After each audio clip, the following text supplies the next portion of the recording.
Natamize here again, back with another video. And in this video, I'm going to tell you how to get your acquisition done and find a loophole around you having no traction and no track.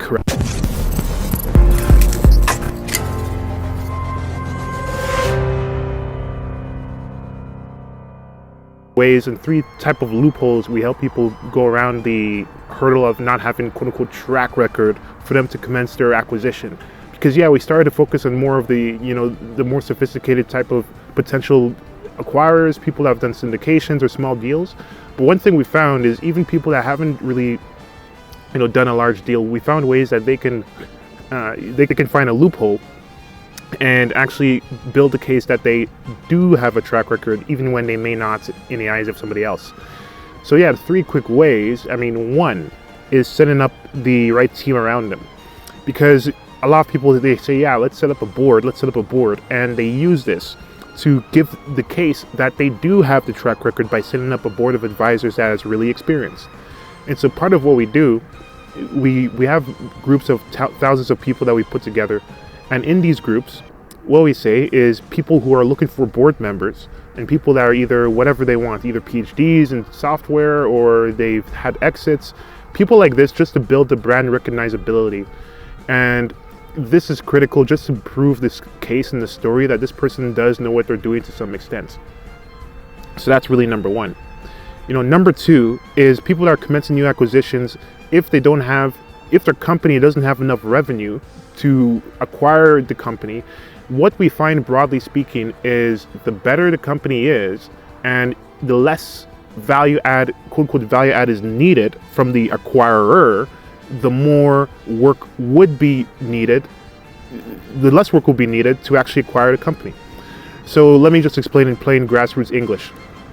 Basically, if you're buying a business that needs a lot of work to be profitable and needs a lot of customized, tailored solutions as somebody who's acquiring a business, then it would make sense for you to buy the business separately, right? Or then it will make sense for the business to need to be bought by somebody separately. But if you're somebody that already knows what they're doing and the company can run by itself, and it's something like real estate, a multifamily deal that is really low risk, then it doesn't need you as much. And so the point is, like, if you're new to this type of work and you're not like some esoteric type of cybersecurity person or quantum person, or you're not somebody with specialized industry experience in one particular niche that needs to buy another business in a particular type of niche that requires really specialized knowledge, but rather it's something that is more open to the market, like multifamily real estate or something like that, or construction, then it may require less core competency and less specialized knowledge, meaning that it can be easier for you to make the acquisition yourself. So we tell people who are new to acquisitions to just buy something that really requires, you can get the labor for it really quickly and easily, such as construction or some real estate type of setup. So that's the second way we beat it. Third, many people who are selling companies wouldn't even look at somebody unless they have a letter of commitment or something similar. And so the way we go around that, we just say, hey, listen, Raises.com and our associates, we simply get our associates to write letters of commitments and even doing press releases and things like that. Because the Raises.com brand alone helps people. Investment banks have collected hundreds of thousands of dollars in fees just because of the Raises.com brand. And so that's something that we slap on the new acquirer as well. So even outside of just Raises.com and outside of just being self-serving here, use and get and build your brand.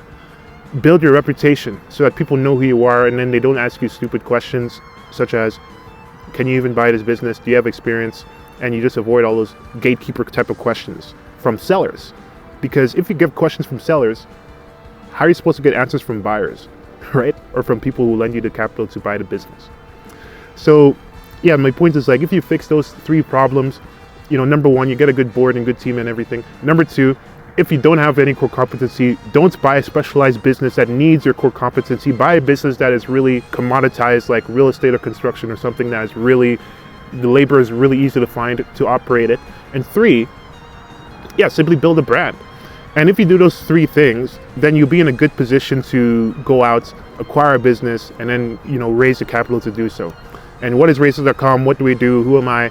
Yeah, I run a company called Raises.com Inc. where we help people raise $10 million plus for new acquisitions or new funds. It can be a roll-up as well. So if you want to learn more about how that works and if you want to get into that type of work, just head to Raises.com and we'll make it happen.